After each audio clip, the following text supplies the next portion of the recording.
Dhugaa walitti himnu nu sanadan hannu saba keenyan sobnu nama waliin nyaachifnu. Dhugaa walitti himnu namatti hin dhaadannu ofii nama hin tuqnu nu tuqan hin dhiifnu.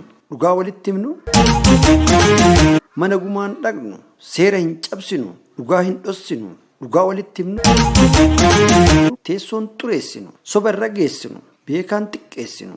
Dhugaa walitti himnu saba addaan hin qoonnu nama waliin nyaachifnu dharaan hin kakannu.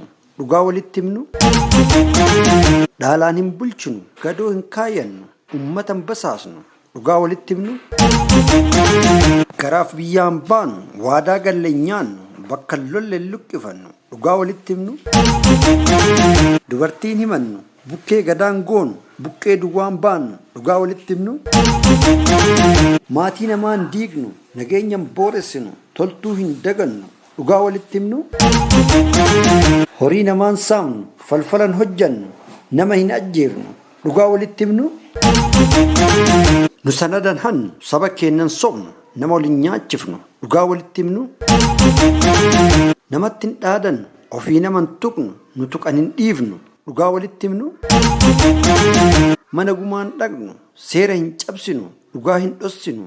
Dhugaa walitti himnu teessoon xureessinu soba irra geessinu beekaan xiqqeessinu. Dhugaa walitti himnu saba addaan hin qoonnu nama waliin nyaachifnu dharaan hin kakannu. Dhugaa walitti himnu dhaalaan hin bulchinu gadoo hin kaayyannu ummata hin basaasnu. Dhugaa walitti himnu garaaf biyyaan baanu waadaa galle nyaannu bakka lolle luqqifannu. Dhugaa walitti himnu dubartiin himannu bukkee gadaan goonu buqqee duwwaan baannu. Dhugaa walitti himnu maatii namaan diignu nageenyan booressinu toltuu hin dagannu. Dhugaa walitti himnu horii namaan saamnu falfalan hojjannu nama hin ajjeernu. Dhugaa walitti himnu